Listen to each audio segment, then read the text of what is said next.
You know, I think after covering this thing, that'll be all the Battlestars that exist in the setting. Because I've done, what, the Jupiter, the Artemis, the Mercury...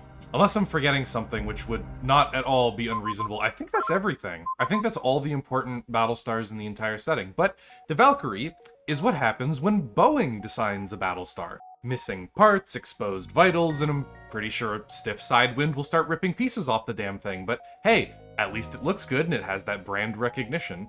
So today we're going to be going over it, the history and development of the Valkyrie class, what the Colonials used the child-sized battleship for, its capabilities, and finally talking about the tragedy of the toasters turning them off before we ever got to see them do anything.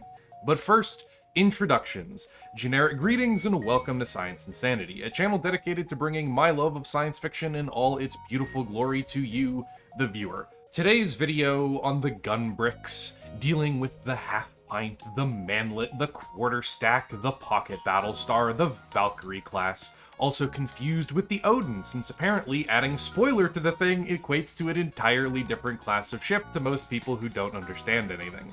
So let's start with its development and history, since it's fairly simple and kind of mirrors real life in how battleships progressed from giant, hulking, monstrous things to smaller, more efficient, more cost-effective ships. Sort of. Another thing I should mention is the lore timeline is utterly fucked, like beyond all recovery. The Valkyrie first showed up in the remastered series, like right at the beginning, serving as the intended new Battlestar and used to differentiate themselves from the Galactica by looking modern and sharp and cool to the Galactica's beaten old bucket. It was a post-Cylon War design, simple, easy. Then they made the Pegasus to have a hell of an entry for the ship and downgraded the Valkyries a little bit since the Mercury class is just absolutely bonkers insane.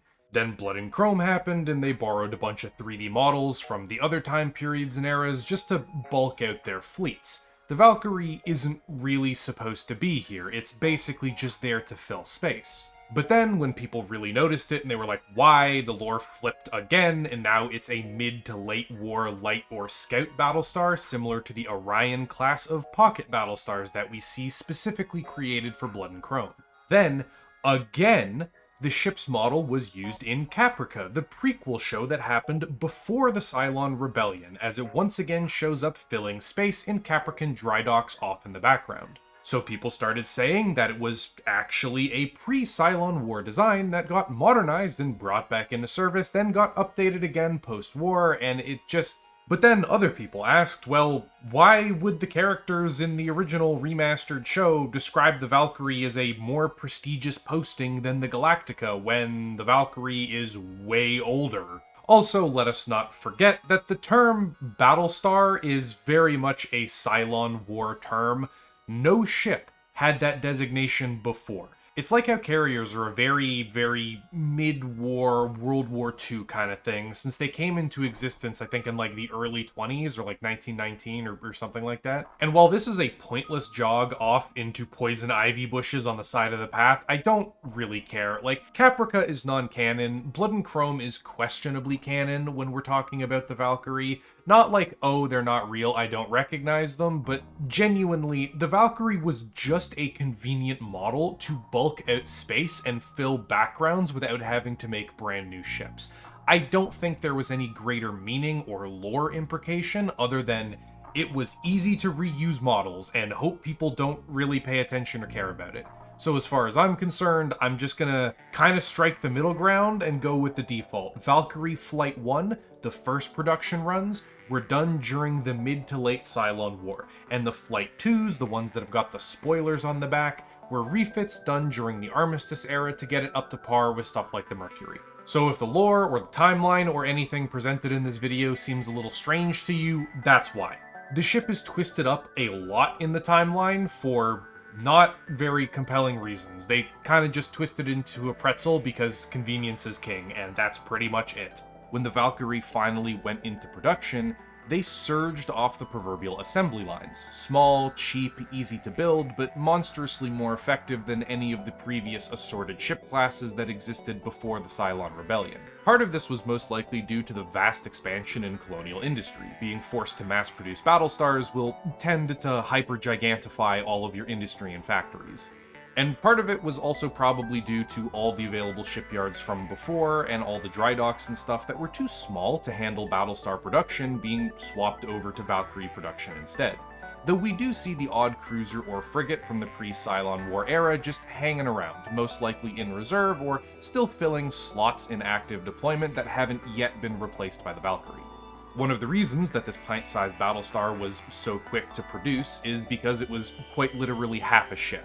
The entire underside, greebled and looking like internals, is because those are its internals, those are its guts exposed for all to see. The large cylindrical shapes running the length of the ship is actually its jump drive, and all of those greebly things near the back, that's its main engine assembly.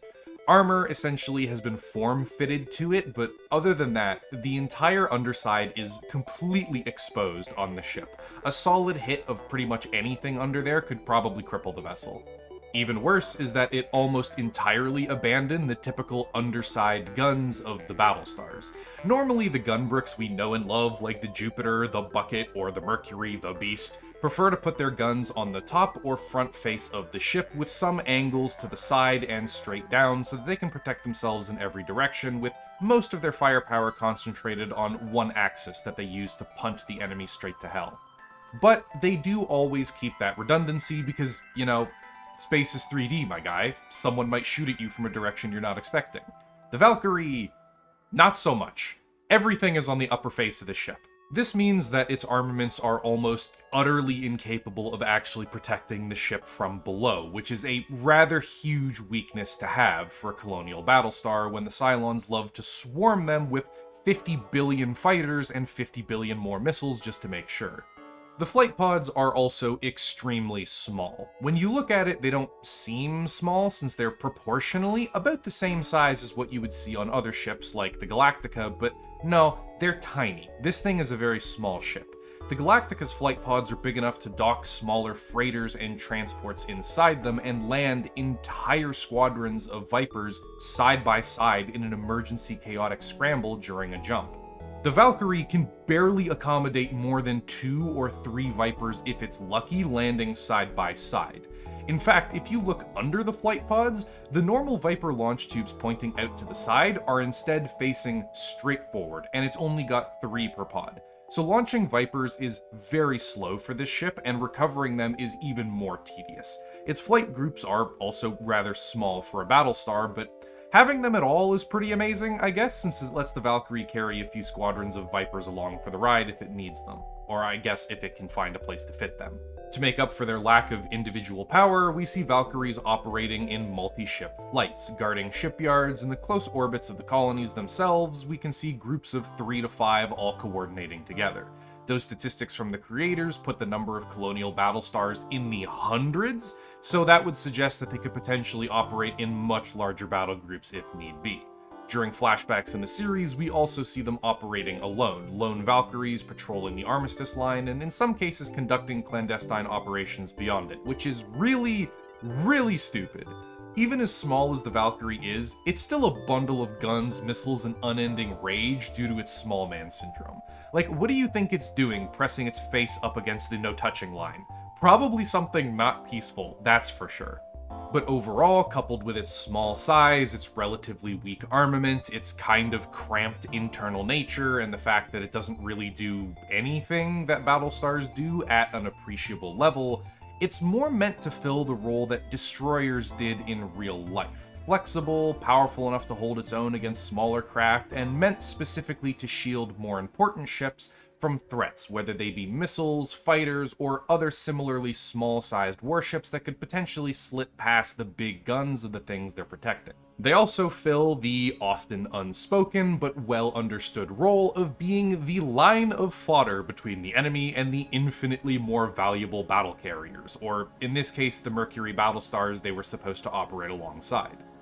Okay, look, this is editing Psy coming in from the future a little bit, which is why the audio quality might sound different from the recording. Let me clarify that a little bit. When I say fodder, a lot of people really don't like it when you mention that anything in the military is expendable or that their lives aren't as important as others. So let me kind of clarify what I mean. When I say that they serve as the fodder similar to real life, I mean the first line of contact. Because the reality is, when you've got something really important like a carrier, you're going to have a lot of ships really, really, really far away from it that have a cordon that keeps everything that wants to blow the carrier up far away. When enemies come by, those escorts are going to be the first line of defense. Let's use a flight of aircraft as an example. They're coming to drop missiles and stuff on your carrier, okay? The planes get there, and then the destroyer starts firing missiles at them. Best case scenario, the planes aren't equipped to deal with it, so they just turn around and they don't want to waste their missiles on a frigate or a destroyer or something, and then they just leave. Worst case scenario, that outer cordon is going to die. It is going to trade missiles to try and shoot down planes, and buy time for the more important vessel at the core of the group to get its own planes up in the air and then start fighting back. Most of the time, this would probably involve fighting to the death, because it's not exactly like a ship can outrun a plane. As we saw throughout the majority of World War II, once the giant strike group is on you, you kind of only have two options, which is pray that they miss or shoot them all down, and neither of those is really realistic. So that's kind of what I meant. The Valkyrie seems like it would serve as a modern-day destroyer. It's meant to be like the first line of contact way far away from the more important ships, and it's probably meant to die first, because just like chess, in war, sometimes you gotta sacrifice your pawns so that your queen or your castle can put the enemy king in checkmate. It fucking sucks, but that's just how it is. Unfortunately, we don't really see it do anything because, lol, Lamau, the toasters hit the power button when they decided to jump in and introduce the colonies to the sun, repeatedly and in great numbers, so they basically got treated to the Boba Fett special. Like, the Valkyrie is one of those sci-fi ships that's really, really cool looking, but ultimately does nothing and dies. The only thing that separates it from being Boba Fett is that it wasn't eaten by a giant sandworm. And while I would love to sit here and spend another 20 minutes regaling you with the history of how this ship works and all the things it did, the reality is we just don't know much about it. It's honestly a genuine shame, because the Valkyrie is a really cool model that was essentially just invented so that you can watch it die right at the beginning of the series and then occasionally see it in flashbacks and stuff. But other than that, it wasn't really used for anything else in the setting. As such, I've got no choice but to move on to some of the more fun aspects of this video. The raw stats and armament, because it's always fun to list stupid numbers of guns and then laugh at how silly and over the top it is. Starting with the ship's dimensions, and when I mentioned earlier that it is very small, like a short stack Battlestar, this thing very much is. It comes in just under 650 meters long, 235 meters wide, and 69 nice meters tall. The Valkyrie is tiny. Like, this thing is absolutely minuscule. Less than 1/4 the size of the Mercury, which is 2,800 meters long. The Valkyrie is also hilariously compact, boasting an absolute shed load of guns and, technically missiles, squeezed into its small frame. Equipped with 22 double-barrel main guns, the Valkyrie has a withering amount of firepower stacked onto it.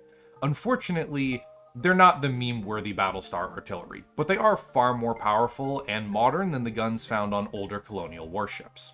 However, interestingly enough, the guns are almost entirely unable to fire forward. Only the guns mounted to the top of the hull or the flight pods can shoot forwards, and only about 6 to 8 of those guns out of the 22 turrets can actually do so effectively. The other 4 to 5 of them end up shooting directly through the turrets in front of them if they try, so it's that weird position where the only effective way to bring the firepower of this ship to bear is if it's off the broadside. The rest of those guns in the broadside positions are pretty overwhelming, basically allowing the ship to bring half or more of all of its guns to bear at any given time if it's firing at something off its side. An additional 4 single-barrel guns are mounted somewhere on the Valkyrie. I couldn't actually tell you where, because I couldn't find where they might be, so they could just be single-barrel turrets hidden somewhere in the greebles or on the underside and you just can't see them, or they could be those hilariously stupidly large guns running the length of the ship, door knockers as they're called, as we see on the Galactica and the Mercury. They are listed as mainline kinetic weapons, but all the turrets I can see are double-barrel, so I don't know, they're Schrodinger's cannon. They're there sometimes, they say that they're there, but the moment you try to observe them, they just poof, disappear, gone into the ether.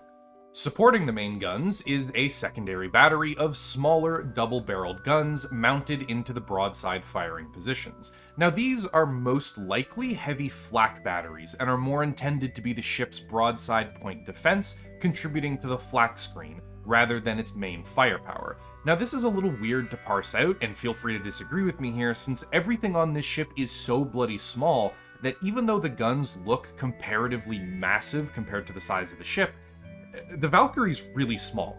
The main guns are nowhere near as big as what you'll find on something like a Jupiter or a Mercury, and the secondary guns look huge, but they're really not. They're quite small.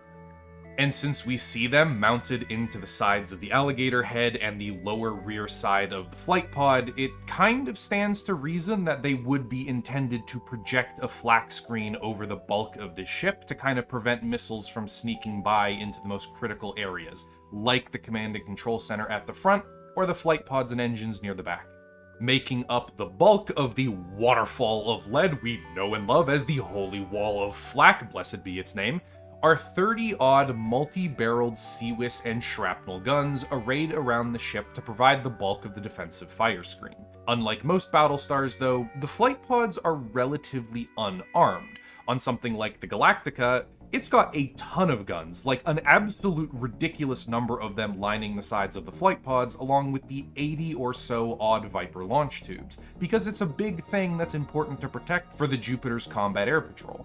On the Valkyrie, though, they only sport a few of the main guns and a few of the secondary weapons near the back. The vast majority of the Valkyrie's boomsticks are slapped into the sides of the hull and fire over the top of the flight pod, which might suggest that the flight pods themselves are sacrificial, that getting them destroyed or taking severe damage to them is preferable than taking hits to the mainline body, or losing some of the guns that they would otherwise have put on the flight pods. Maybe it's because its fighter complement and its actual launch tubes are kinda flaccid, but it would fit if the Valkyrie just decides that, well, taking it on the chin isn't preferable, so take it on the pods instead. Interestingly enough, it also has a bunch of missiles. However, it has no launch silos in the default Flight 1 model of the ship. Instead, each of the guns is capable of pulling a good old Cold War and firing guided missiles, regular and nuclear, straight down the barrel of the main guns. By the way, random fun tidbit aside for real life, the reason you don't see tanks do this really anymore is because the whole missile down the gun barrel thing was when people didn't really know if APFSDS was going to be effective.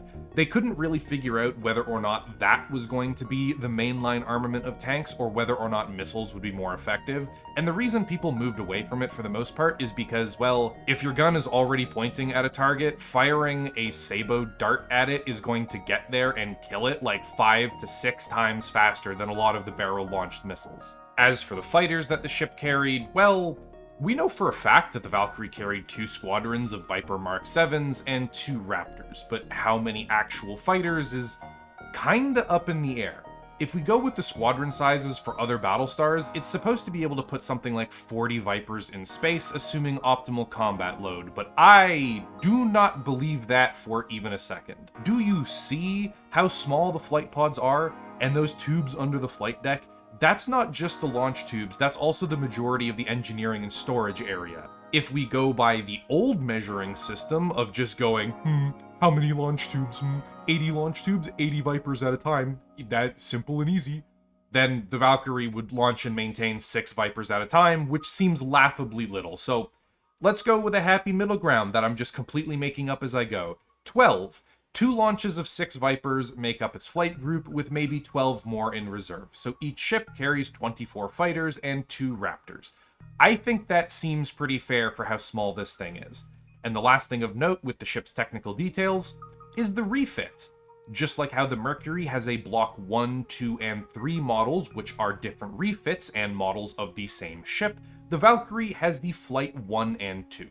The only real difference with the Flight 2 is the fact that they added a sick-ass spoiler to the back engine assembly.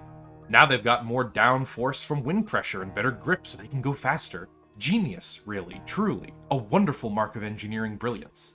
But in all seriousness, nobody actually knows what this is for. The community has been speculating about it since they saw it on screen, and honestly, it's a dumb debate. People have been saying, oh, it's the Odin class, it's its own unique thing, it's a total refit of the ship, or no, it's just the same ship, but they've got a stylistic difference, or it could be like how some tanks have things put on and taken off of it, depending on what's needed, so maybe they needed that spoiler for whatever reason, and they just take it on or put it off as needed, but it's probably just there to look cool, in all honesty, and that's the sum total any thought was actually put into it. But if you'd like some bullshit answer that I just made the fuck up to explain it, then bam, extra protection added to the most vulnerable part of the engines, which in combat simulations proved to be a critical weak spot for the ship. How or why, I don't know. Don't ask me, I made it up. Figure it out in the comments yourself. The only other thing we know about the Flight 2 Valkyries is that there was some shuffling of the internal compartments and stuff to make a little bit more room. They probably just pushed all of the crew into just horrifically cramped quarters in order to make room for more weapons. Specifically, 6 VLS missile cells in along the back of this ship, right here. 6 massive nuclear missiles are now mounted in the Flight 2 model, which has the spoiler. That's how you distinguish it. And that's functionally everything of note about this ship. Unlike the Mercury, where there's a lot of external information about what the computer systems are like, how it works, all of that, we don't really know much else about the internals of the Valkyrie. It was kind of just created and then not thought about afterwards. It's probably safe to assume that the Valkyrie had some kind of very heavy automation suite inside the actual ship that kept it running, operated the guns, and managed everything. And after that, the only other thing that we could reasonably talk about is the role that the ship would have played in combat. Considering that the entire underside is about as well protected as wet paper and all the guns are on the upward-facing broadside, I think it's safe to assume that the Valkyrie was supposed to be a meat shield, placing itself between a Cylon base ship and a Battlestar, angling so that the armored top or side is pointing at the enemy, and functioning as a support flak screen and interceptor for the larger ship. So the Mercury would get to work pounding the Cylon's face flat with a sledgehammer, while the Valkyrie, or a group of multiple, would screen, intercept, and shoot down incoming Cylon shenanigans while providing a few more Vipers for the battle. Maybe their own Vipers would be the combat air patrol and defense for the battle group, while the Valkyrie would use its much, much larger flight group to actively strike Cylon ships and engage in open combat. I think realistically, the safest place to put the Valkyrie would be in the same role that we see destroyers in the modern day, screening for a carrier in a battle group. The Mercury Battlestar would be the carriers, and the large screen of destroyers out in front of it would be what the Valkyrie would fill. The ship was also mass-produced in huge numbers because we can kind of extrapolate out how they would be. We see about 1 or 2 Mercuries in the Scorpion shipyards, and we don't really see any of them in garrison or defense duty. It's probably safe to assume that the Mercury was in smaller numbers and was generally concentrated in more powerful battle groups, while the Valkyries were just everywhere doing everything. If you needed to patrol for pirates or smugglers, you send a Valkyrie to go do it. If you need a few of them to be doing patrols and garrison duty around a naval base or a shipyard or a planet, you just put a half dozen of them there, operating in a big search grid, and that's pretty much all you need. They've got the fighter support and the sensors to handle everything else. Because of their relatively small size and the huge engine assemblies on the back, at least proportionally, it's probably also safe to assume that the Valkyrie is fairly maneuverable and would be a really good ship if you needed to rapidly respond to changing circumstances on the battlefield. You just really quickly send one out to go motor along and get something done. And honestly, that's pretty much it. I know that a lot of this video is probably just me throwing my hands up and pulling a Senator Armstrong, saying, where's my proof I made it the fuck up, but honestly, that's about the best we got. We know precious little about the ship. It's pretty much consigned entirely to being a cool footnote in Battlestar Galactica's history, and it was something that was never really developed or intended to be seen more than once or twice, and when it was seen, it was exploding. Would they have performed well against the Cylons? Honestly, probably not by themselves. They don't have the major artillery that allows Battlestars to crack base ships in half like an egg. They don't carry the ridiculous number of missile silos to allow them to just bathe the void in nuclear fire like the Mercury can. and they're nowhere near survivable enough like the Jupiter to just sit in a fight and slug it out against impossible odds while still surviving and coming out the other end on top. The Valkyrie very much is a destroyer. It's nice to have a bunch of them bulking out your fleet, but calling them a Battlestar is kind of stupid because they don't do any of the things that a Battlestar is supposed to be able to do. I'd love to hear what you have to say on the matter, how you think it's supposed to operate, some of the quirks you think I may have missed, or throw my own numbers back in my face, because, again, some of the numbers just don't seem to add up properly. And with that, the video is functionally over. If you've made it this far, you are absolutely the target audience, so why not consider leaving a like, subscribe, comment, ring the bell, all that YouTube stuff to help me fight back against the YouTube algorithm, because my god, small channels like this that deal in more niche content are not treated well, especially when we don't upload every day. If you're feeling particularly generous, though, we've got a Patreon, which you consider checking out and throwing a few bucks towards my Staying Alive fund. It is greatly appreciated. Or, if you just want to hang out with fellow Turbo Nerds, got a Discord that you can check out. And I stream every Saturday, so if you want to see me play sci-fi stuff, ranging from RPGs to mech warrior games to whatever I feel like, really, you can go check that out as well. Everything linked in the description below. And speaking of generous patrons, to all the people who are already supporting the channel, a huge thank you to the arms dealers who supply all of the toys and tools that you see in this video. I was trying to land my Valkyrie somewhere where it wouldn't cause issues, but instead face-planted it into the local park by accident. It is currently lawn-darted there, and there it shall stay. The food merchants, making sure that starvation is a never-present issue, at least for me, poor old Steve with his moldy bread in the basement. And the coffee vendors, making sure that my war on sleep is ever productive. Thank you all very much for your support. It's greatly appreciated and goes a long way to helping out on the back end and making my life a little bit easier.